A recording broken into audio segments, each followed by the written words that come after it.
சனி உரைகளினுடைய கரண்டை உறிஞ்சி உறிஞ்சி உள்ளுக்குள்ள அடக்கி வச்சு உங்களுக்கு ஃபுல்லாக சனியோட சக்தியை கொடுக்கறதுக்காக எள்ளு வருது. ஜூபிட்டர் பிளானட் குருவினுடைய ஓரைகள், குருவுடைய கரண்ட் பூமிக்கு வரும்போதெல்லாம் வளர்ந்து வளர்ந்து உங்களுக்கு உணவா வர்றது கொண்டக்கடலை, சுண்டல் கடலை. அந்த கொண்டக்கடலைக்குள்ள ஜூபிட்டர் பிளானட்டுடைய கரண்ட் இருக்கு, ஃபுல் அண்ட் ஃபுல்லாக அதான் இருக்கு. அதனுடைய ஓரைகளில் மட்டுமே வளரும். துவரம்பருப்பு செவ்வாயினுடைய கரண்ட்ல மட்டுமே வளர்ந்து செவ்வாய் ஓரைகள் மட்டுமே வளரக்கூடியது. மொச்சக்கொட்டை வீனஸ் பிளானட் சுக்கிரனுடைய கரண்ட் வரும்போது சுக்கிர ஓரைகளில் மட்டுமே அந்த 1 மணி நேரம் மட்டும்தான் வளரும். உங்களுக்கு ஒரு தானியம் எப்படி வருதுன்னு கூட தெரியாது இல்லைங்களா? அதே மாதிரி பச்சைப்பயிறு புதனுடைய மெர்க்குரி பிளானட்ல வரக்கூடிய கரண்ட் எப்போ பூமிக்கு வருதோ அதில் மட்டுமே வளரக்கூடியது பச்சைப்பயிறு. அத்தனை கலைகளையும் கொடுக்கக்கூடியது. இப்படிதான் ஒவ்வொரு தானியமும் வந்துட்டு இருக்கு. கோதுமை சூரியனுடைய கரண்ட் வரும்போது வளரக்கூடியது. அரிசி சந்திரனுடைய கரண்ட் வரும்போது வளரக்கூடியது. அரிசி தான் எல்லாத்தோட ஃபாஸ்ட்டாக வருது, 3 மாசத்துல வந்துடும். சந்திரன் ரொம்ப ஃபாஸ்ட். எல்லாத்தோட 12 ராசி மண்டலங்களையும் 30 நாளில் சுற்றி வந்துடுவார். ஒரு நாளைக்கு ஒரு ராசி மண்டலம், ஒரு 2.5 நாளைக்கு ஒருக்கா ஒரு ராசி மண்டலம். 12 ராசி 2 நாள் மல்டிப்ளை பண்ணிங்கன்னா 30 நாள். 30 நாளில் ஒரு சுற்றி வந்துடுவார். சூரியன் 1 மாதத்துக்கு ஒரு 12 மாதத்துக்கு தான் ஒரு ரவுண்டு வருவார். இதில் 9 தானியங்கள் இப்படி தன்னுடைய பாகங்களுக்காக தன்னுடைய கிரகங்கள் பிறக்கும்போது இருக்கக்கூடிய ஜாதகத்தில் 9 கிரகங்கள் வலிமை நிறையா குறையா எல்லாத்துக்கும் இருக்கும். அந்த பர்சன்டேஜ் 10% இருக்கும், 90% இருக்கும், மைனஸில் இருக்கும். இந்த மாதிரி யாருக்கு பிறக்கும்போது என்னென்ன பர்சன்டேஜில் இந்த கிரகங்கள் இருக்குது அப்படிங்கிறது தான் ஜாதகம். ஜாதகம் அப்படிங்கிறது நீங்கள் பிறக்கும்போது, குழந்தையா இருக்கும்போது பிறக்கும்போது அந்தந்த கிரகங்கள் எவ்வளோ பர்சன்டேஜ் உங்கள் உடம்புல இருக்குது அப்படிங்கிற கேல்குலேஷன் சார்ட்டு தான் அந்த ஜாதகம். அதில் குறைவா பகையா நிறைவா இல்லாமல் இருக்கக்கூடிய எல்லாத்துக்கும் இந்த கிரகங்கள் மேனுவலாக சாப்பிட்டு அதை சரி பண்ணி அந்த பர்சன்டேஜை அதிகப்படுத்திக்கிட்டோம் அப்படின்றதுக்காக தான் இந்த தானியங்களை பூரா படைச்சிருக்கு. பட் நாம் எத்தனை தானியத்தை வாரம் முறை யூஸ் பண்ணுறோம்? பிறக்கும்போது எல்லாத்துக்கும் நிறைவாக இருக்காது. அவங்களுடைய பூர்வ ஜென்ம கர்ம வினைகளுக்கு தகுந்த மாதிரி அவங்களுடைய அந்த கிரக பலன்கள் பிறக்கும். அப்போ எல்லா பார்ட்ஸும் தன்னுடைய பார்ட்ஸு. அப்போ பிறக்கும்போது என்ன குறையாக தான் பரவாயில்ல, மனுஷன் புத்தி இருக்கு. அவன் சாப்பிட்டு இதை சரி பண்ணிக்கிட்டோன்னு ஒவ்வொரு பிளானட்டும் தனித்தனியாக இண்டிவிஜுவலும் அந்தந்த கிரகங்கள் தன்னுடைய தானியத்தை படைச்சு மனுஷனுக்கு கொடுத்துருக்கு. அந்த பாகங்களுக்கு உணவு போகணுன்றதுக்காக தான் இந்த படைச்சிருக்கு. அது தன்னுடைய கிழமைகள்லேயே உள்ளுக்குள்ள போனால் அது அட்டாமிக் எனர்ஜியாக பிரியும். 100% அந்த பவர்ஸ் உள்ளுக்குள்ள இறங்கும். அட்டாமிக் எனர்ஜி தான் தெரியும். தினூண்டு யுரேனியம் வச்சிங்கன்னா அப்படியே ஒரு மாதத்துக்கு இந்தியா பூரா கரண்ட் கிடைக்கும் இல்லைங்களா? அட்டாமிக் எனர்ஜி, அணு சக்தி. ஒரு முந்திரி பருப்பு வெள்ளிக்கிழமைக்கு சாப்பிட்டீங்கன்னா 10 கிலோ முந்திரி பருப்பு சாப்பிட்டா என்ன ஸ்ட்ரென்த் கிடைக்குமோ அது அன்னைக்கு கிடைக்கும். ஒரு கொண்டக்கடலை வியாழக்கிழமை சாப்பிட்டீங்கன்னா 10 கிலோ சாப்பிட்ட கொண்டக்கடலையுடைய ஸ்ட்ரென்த்து அட்டாமிக் எனர்ஜியாக பிரிஞ்சு உங்களுக்கு கிடைக்கும், உடம்புல ஏறும். மற்ற நாளில் உங்களுக்கு இந்த உணவு போனாலும் ஒரு 5% தான் உடம்புல ஏறும். அப்போ வியாழக்கிழமைக்கு கண்டிப்பாக கொண்டக்கடலை குழம்பு இருக்கணும். திங்கக்கிழமை பூசணிக்காய் போட்டிருக்கணும், பூசணிக்காய் சந்திரன். செவ்வாய்க்கிழமை துவரம்பருப்பு போட்டிருக்கணும். புதன்கிழமை பச்சைப்பயிர் கிடஞ்சிருக்கணும். வெள்ளிக்கிழமை மொச்சக்கொட்டை போட்டிருக்கணும். பாதாம் பிஸ்தா முந்திரி போட்டு பாயாசம் வச்சிருக்கணும். சனிக்கிழமை எள்ளு சாப்பாடு சாப்பிடணும். ஞாயிற்றுக்கிழமை கோதுமை. இது கொடுத்தீங்கன்னா ஆட்டோமேட்டிக்காக உங்கள் ஃபேமிலி, உங்கள் குழந்தைங்க, உங்கள் வீட்டுக்காரரு எல்லாத்துக்கும் அந்தந்த அன்னைக்கு அந்த உணவு உள்ளே போச்சுன்னா அந்த கிரகங்கள் அன்னைக்கு பவர் எடுத்துக்கும்.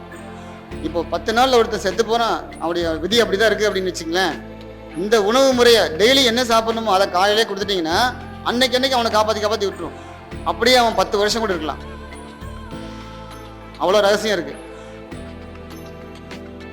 இந்த கிரகங்கள் நம்மளுக்கு ஜாதகத்தில் மட்டும்தான் பூர்வ ஜென்ம கர்மனை பிரகாரம் உங்களுக்கு எச்சு கம்மியாக இருக்கும்.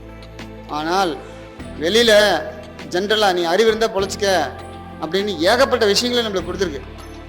இந்த 9 தானியங்கள்ல அவ்வளோ பவர்ஸ் இருக்குது. எல்லாமே கரண்ட்டு. ரிமோட் சிஸ்டம்லாம் இன்னைக்கு வரல, அதை உலகம் தோன்றினப்பே கடவுள் படைச்சிட்டாரு. டிவிலேருந்து ஒரு கரண்ட், ரிமோட்லேருந்து டிவிக்கு ஒரு கரண்ட் போகுது, ஃபோனுக்கு ஒரு கரண்ட் வருது. இதெல்லாம் உண்மை தானே? யோசிச்சு பாருங்கள். 100 டிவியை ஒரே ரிமோட்டில் ஆப்ரேட் பண்ணலாம். ஒரு டிவியை 100 டிவியை ரிமோட் இல்லாமல் ஆப்ரேட் பண்ண முடியுமா? முடியாது. இந்தியாவில் இருக்கிற 140 கோடி மக்களை இப்போ சனி 7 சனி மாறிட்டாருன்னா பாதி பேருக்கு அடிச்சு நொறுக்குது, பாதி பேருக்கு அப்படி வாரி வழங்குது. எப்படி? Remote system, complete remote system. எல்லாமே ரிமோட்டுக்கு கண்ட்ரோல் ஆனது. எல்லாமே அதோடைய ரிமோட்டில் தனித்தனியாக யாரை வேணாலும் என்ன வேணாலும் செய்ய முடியும் ரிமோட்டில். அப்படியே பண்ணிட்டு இருக்கு. அங்கேருந்து இந்த ஃபோனுக்கு கரண்ட் போயிட்டு வந்த மாதிரி ஒரு கரண்ட் அங்கேயும் வரலாம் இல்லைங்களா? உண்மையாலுமே. ஏன்னா எந்த ஒரு செயல் செய்யறதுக்கும் கரண்ட் வேணும். இன்னைக்கு கரண்ட் மட்டும் உலகத்தில் இல்லைன்னா எதுவுமே இல்லை. எல்லா உயிர்களுக்கும் கரண்ட் யாருமே கண்டுபிடிச்சலாம் உள்ள. உலகம் தோணுனப்பே கரண்ட் இருக்கு. தாமஸ் ஆல்வா எடிசன் உங்களுக்கு எப்படி செயற்கையாக உருவாக்கலாம்னு மட்டும்தான் கண்டுபிடிச்சதை தவிர இந்த உலகம் தோன்றதுக்கு அப்பவே கரண்ட் இருக்கு. இடி இடிக்குது, பார்த்துருக்கீங்களா? இடி அது என்னது? பல லட்சக்கணக்கான வோல்டேஜ். அப்ப கரண்ட் ஆல்ரெடி இருக்குல்ல, யாரும் கண்டுபிடிக்கல. இந்த உலகத்துல இல்லாத ஒன்றை யாருமே கண்டுபிடிக்க முடியாது. ஃபர்ஸ்ட் அது தெரிஞ்சுங்க. இருக்கிறத செயற்கை எப்படி உபயோகிக்கலான்னு மட்டும்தான் கண்டுபிடிக்க முடியுமே தவிர இல்லாத ஒன்றை கண்டுபிடிக்கவே முடியாது. அது மாதிரி ரிமோட் சிஸ்டம் அப்படிங்கிறது ஆல்ரெடி எல்லா பிளானட்ஸும் வச்சிருக்கு. அந்த ரிமோட்டில் தான் எல்லாத்தையும் இயக்குது. எங்கேயோ இருக்கு, பல கோடான கோடி மைலுக்கு அந்த பக்கம் இருந்து ரிமோட்டில் ஆப்ரேட் பண்ணிட்டு இருக்கு. இது சாத்தியம் தானே? ரிமோட் இல்லைன்னா எதாவது சாத்தியமா? யோசிச்சு பாருங்க. ரிமோட் இல்லைன்னா கண்டிப்பாக முடியாது. எல்லாமே அங்கேருந்து வர வேவ்ஸ், எலக்ட்ரோ மேக்னெட்டிக் வேவ்ஸ், அந்த வேவ்ஸ் கண்ட்ரோல் பண்ணிட்டு இருக்கு. இப்போ ஜூபிட்டர் பிளானட்டுக்கு நம்ம கரண்ட் மாறிடுச்சு. டைம் பாருங்க, 11 o'clock. கேலண்டர் எடுத்து பார்த்தீங்கன்னா மாறிடுச்சுன்னு நம்மளுடைய சென்ஸ்லேயே சொல்லிடும். ஒரு சின்ன சேஞ்ச் நம்ம மைண்டில் அந்த உணர்ச்சிகள் பழக்கப்பட்டிருந்தால் சொல்லிடும். இப்போ 11 மணி ஆயிடுச்சு, தாண்டிடுச்சு அப்படிங்கிறத காமிக்குது. இந்த வேவ்ஸ் நீ அடுத்து என்ன பண்ணும்? இந்த கரண்ட் வரும்போது, பூமிக்கு வரும்போது, பூமியில் எல்லாத்துடைய மனசும் ஒவ்வொரு கரண்ட் வரும்போது எப்படி இருக்கும் அப்படிங்கிறது விஷயம் இருக்குது. சுக்கிரன், குரு, புதன், சந்திரன் இந்த 4 கரண்ட் வரும்போதும் எல்லாத்துடைய மனநிலையும் அப்படியே ஜில்லுன்னு அமைதியாக, குளிர்ச்சியாக, உடம்பெல்லாம் குளிர்ச்சியாக, மனசு ஒரு நிலையில் நிதானத்தில் இருக்கும். அப்போ நீங்கள் எந்தெந்த செயல்களை சாதிக்கணுமோ சாதிச்சுக்கலாம். பயங்கரமாக இப்போ கடன் பிரச்சனை இருக்கவங்க வந்திருப்பீங்க. அவன்கிட்ட ஒரு டைம் கேட்குறோன்னு வச்சுக்கோங்க. குரு ஓரை, சுக்கிர ஓரையில், புதன் சந்திரன் ஓரையில் ஒரு ஃபோன் பண்ணி, அப்போ அவனும் அதே காற்று தான் சுவாசிச்சுட்டு இருப்பான். அதே வேவ்ஸ் தான் அவங்களுக்கு மைண்டில் இருக்கும். சரி, மாதிரி எனக்கு ஒரு ரெக்வஸ்ட்டு, ஒரு 4 மாதம் டைம் வேணும் அப்படின்னு கேட்டால், சரி நீ ஏன் ஃபோன் பண்ணி கேட்குற, சரி 2 மாதத்தில் கொடு பரவாயில்ல அப்படிம்பான். இதுவே சூரியன், செவ்வாய், சனி ஓரைகளில் நீங்கள் ஃபோன் பண்ணிங்கன்னா வேடா ஃபோனு அப்படின்பா அடுத்த வார்த்தை. ஏன்னா அவனும் அங்கே பயங்கரமான ஹீட்டில் எல்லா பிரச்சனையும் அவனை சூழ்ந்துட்டு இருக்கும். அதே மனநிலையில் தான் அவனும் இருப்பான். புரிஞ்சுட்டீங்களா? அப்போ ஒவ்வொரு டைமையும் இது மாதிரி என்னென்ன செயல்கள் அந்த செயலில் செஞ்சு சாதிச்சுக்கலாம் அப்படிங்கிறது இருக்கு. இது தெரியாமல் நீங்கள் போனீங்கன்னா மாட்டிக்குவீங்களே. தெரிஞ்சுட்டு போனீங்கன்னா ஈஸி, 100% சக்ஸஸ் பண்ணலாம். தெரியாமல் போனால் போய் செவத்தில் முட்டிட்டு வந்துட்டே இருக்க வேண்டியதான். அதனால் கொஞ்சம் விஷயத்தை அப்படியே தெரிஞ்சுங்க. நான் சொல்கிறதெல்லாம் கதை மாதிரி தான் இருக்கும், ஜாலியாக இருக்கும். ஆனால் 100% உங்களுக்கு தேவையானது. இது எல்லாம் தெரிஞ்சால் மட்டுமே நீங்கள் எல்லா பிரச்சனையிலேருந்து ஈஸியாக வெளியே வர முடியும். இந்த கிரகங்களை பற்றி சொல்லியாச்சு. இந்த மாதிரி ஓரைகள் கேலண்டர் பேக் சைடில் இருக்குது. எதுக்குன்னு இப்போ தெரிஞ்சிட்டிங்களா? இதை யூஸ் பண்ணுங்கள். பிளானட்ஸ் தானியங்கள் கொடுத்துருக்கு. என்னென்ன கிழமைகளில் என்னென்ன தானியம். இந்த தானியங்கள் உங்களுக்கு இப்போ ஒரு முக்கியத்துவம் தெரிஞ்சிருக்கு. உங்கள் குழந்தைகளுக்கு கொடுங்க. ஜாதகத்தை பார்க்க வேண்டியதே இல்லை. இந்த தானிய முறைப்படி நீங்கள் ஒவ்வொரு நாளும் சமைச்சிங்கன்னா 3 மாதத்தில் உங்கள் ஜாதகம் யோக ஜாதகமாக மாறிக்கும். உங்கள் ஜாதகத்தை யோக ஜாதகமாக மாற்றும் கலை சாப்பிட்றது மூலிமா. இந்த லிஸ்ட்டு சாப்பிட்ற விஷயம் கண்டிப்பாக 3 நேரம் சாப்பிட்டே ஆகணும். அதில் கொஞ்சம் மாடிஃபை பண்ணிக்கலாம் அப்படின்னா ஈஸி. அதில் சமைக்கிறவங்க சமைச்சிட்டாங்கன்னா செஞ்சு சாப்பிட்டே ஆகணும் இல்லைங்களா? 100% அவங்களுக்கு எல்லா நன்மைகளும் கிடைக்கும். பிளானட்ஸுடைய விஷயம் முடிஞ்சுது. அடுத்தது உங்களுக்கு பிரெயின், உங்களுடைய மூளை. நீங்கள் எல்லாமே வெளியில் பார்க்குறீங்க, கண்ணுக்கு வெளியில தான் எல்லாம் தெரிஞ்சிட்டு இருக்கு. அதனால் அதை பார்த்து அதை பற்றி மட்டுமே போயிட்டு அலசி ஆரம்பிச்சிட்டு இருக்கீங்க. உங்கள் லைஃப் போயிடுது. மூளை உங்கள் தலைக்கு உள்ளே இருக்கிறனால, கண்ணுக்கு தெரியாமல் இருக்கிறனால திரும்பி அதை பார்க்க மறந்துடுறீங்க. ஒவ்வொரு செயல் செய்யறதுக்கு முன்னாடி, டெய்லி காலையில் எழுந்திரிச்சு உங்களுடைய செயல்களை ஆரம்பிக்கிறதுக்கு முன்னாடி நம்ம மூளை சரியாக இருக்கா, பாசிட்டிவாக இயங்கிட்டு இருக்கா, நெகட்டிவாக இயங்கிட்டு இருக்கா, சரியாக இருக்கா யோசிச்சு பாருங்க. அந்த மூளை சரியாக இயங்கிட்டு இருக்கா அப்படிங்கிறதெல்லாம் கொஞ்சமாவது ஏதாவது நம்ம யோசிக்கிறோமா? ஏன்னா உங்களை இயக்கிறதே மூளை தான். முதல்ல அந்த மூளை சரியாக இயங்கிட்டு இருக்காங்கிறத ஒரு சின்ன யோசனை, அதுக்கு ஒரு அக்கறை எடுத்தால் மட்டும்தானே நீங்கள் செய்யக்கூடிய செயல்கள் ஜெயிக்க முடியும். இதெல்லாம் விட்டுட்டு எல்லாத்தையும் மறந்துட்டு நாம் செய்கிறது ஜெயிக்கணும், நான் படித்து மார்க் வாங்கணும், எக்ஸாமினேஷனில் இத்தனை மார்க் வாங்கணும், அத்தனை மார்க் வாங்கணும், ஓகேவா? எப்படி முடியும்? இது எல்லா மிஸ்டேக்ஸையும் ரெக்டிஃபை பண்ணிட்டு கடைசியில் நீங்கள் தயாராகிட்டு அதுக்கப்புறமா ரேஸ் கார் மாதிரி தான். ஒரு ரேஸ்க்கு போகிற ஒரு கார் எல்லா வகையிலையும் செக் பண்ணப்பட்டு அதில் காற்று இருக்கா, இன்ஜின் டியூனிங் சரியாக இருக்கா, ஃபியூயல் இருக்கா, ட்ரையல் பார்த்து ஓகே பண்ணதுக்கப்புறம் தான் ரேஸுக்கு போனால் ஜெயிக்கும். இல்லைன்னா கண்டிப்பாக ஜெயிக்காது. இது உங்களுக்கு தெரிஞ்ச விஷயந்தான். ஒவ்வொரு மனுஷனும் ரேஸ் கார் மாதிரி தான். வாழ்க்கையில் பயங்கரமாக ரேஸ் போயிட்டே இருக்கும். யார் யார் ஜெயிக்கிறாங்க, ஏன் பாதியிலேயே எல்லா காரும் பிச்சுக்குது, எல்லாம் அவுட் ஆகிடுது அப்படிங்கிறதுக்கு நிறையா காரணம் இருக்குது. மிஸ்டேக்ஸ் ரெக்டிஃபை பண்ணாமல் போனீங்கன்னா முடியாது. இந்த மிஸ்டேக்ஸ்லாம் நீங்கள் ரெக்டிஃபை பண்ணியே ஆகணும்.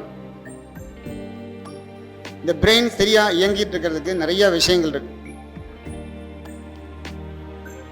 இரத்த ஓட்டம், பிளட் சர்க்குலேஷன், உங்களுடைய சுவாசம் 2 நாசிலையும் வராது, ஏதோ ஒரு நாசில் மட்டுமே வந்துட்டு இருக்கும்.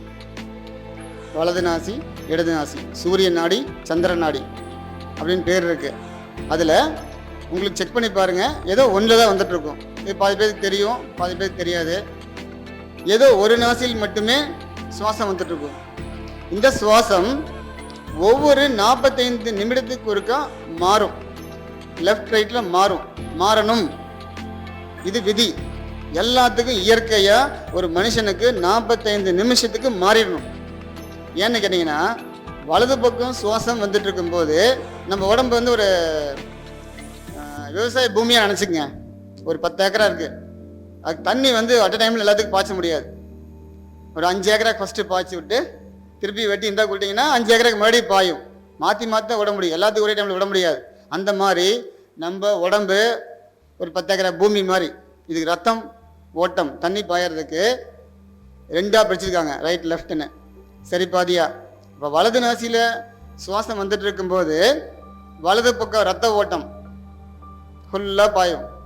இந்த ரத்தத்தில் என்ன சேரணும்? ஆக்சிஜன். ஆக்சிஜனை எடுத்துகிட்டு போகிற லாரி தான் பிளட்டு. அதே சமயம் எல்லா செல்ஸில் கூடிய கழிவை ஏற்றிட்டு மறுபடியும் வந்து வெளியேற்றுறது தான் பிளட்டு. பிளட்டு வந்து பிளட்டாக இருக்கணும், அது சாக்கடையாக இருக்கக்கூடாது, இல்லைங்களா? எல்லா செல்ஸினுடைய அத்தனை கழிவுகளும் பிளட்டில் தான் வருது, ஆக்சிஜனும் பிளட்டில் தான் போயிட்டுருக்கு. அப்போ பிளட்டு ரொம்ப பியூரிஃபையாக இருக்கணும், பியூராக இருக்கணும். அதை சுத்தமாக வச்சுக்கிறது எப்படி, இல்லைங்களா? ரத்தம் ஓடணும். உள்ளுக்குள்ள சாக்கடை 2 நாளைக்கு க்ளீன் ஆகலைன்னா சாக்கடையாயிரும், டிச்சில் தண்ணி மாதிரி இருக்கும், நம்மளுக்குலாம் தெரியாது. இந்த ரத்த ஓட்டம் 2 பக்கம் மாறி மாறி வரணுன்றக்காக தான் இந்த சுவாசத்தில் கண்ட்ரோலிங் வச்சுருக்காங்க. இதில் 45 மினிட்ஸ் ஒன்ஸு மாறலைன்னா உங்களுக்கு ரத்த ஓட்டம் போகாது. வலது பக்கம் சுவாசம் வரும்போது வலது பக்கமும், இடது பக்கம் இடது நாசியில் சுவாசம் வரும்போது இடது பக்கமும் ரத்தம் பாயும் உடம்புக்கு. அதே சமயம் மூளைக்கு எப்படி பாயும்னு கேட்டிங்கன்னா கிராஸாக பாயும். வலது பக்கம் சுவாசம் வரும்போது இடது பக்கமும், இடது பக்கம் சுவாசம் வரும்போது வலது பக்கமும் எக்ஸ் மாதிரி இந்த சுவாசம் வரும்போது பிளட் சர்க்குலேஷன்ஸ் நம்ம உடம்புல போயிட்டுருக்கு. இந்த பிளட் சர்க்குலேஷன்ஸ் கரெக்டாக போயிட்டு இருக்க வரைக்கும் யாருக்கும் எந்த பிரச்சனையும் இல்லை, எல்லாருமே நல்ல மனிதர்கள். உங்களுக்கு நீங்கள் விடுற மூச்சு ஆக்சிஜனை சேமிச்சு தருது. காற்றுல இருக்கிற ஆக்சிஜனை உள்ளுக்குள்ள ரத்தத்துக்குள்ளே கொண்டு போய் சேர்க்குற வேலை தான் நீங்கள் வர்ற மூச்சு இல்லைங்களா. மூச்சு வர்ற காரணம் காற்றுல இருக்கிற பிராணசக்தி ஆக்சிஜனை வந்து ரத்தத்தில் சேர்த்தணும். அதுக்காக தான் இந்த மூச்சு விட்டுட்டு இருக்கோம். இந்த மூச்சு உங்களுக்கு சப்போர்ட் பண்ணி கொடுத்து ஆக்சிஜனை கொடுக்குது. ரத்தம் அதில் எல்லாத்தையும் எடுத்து சப்ளை பண்ணிட்டு போயிட்டே இருக்கு. இந்த ரத்தம்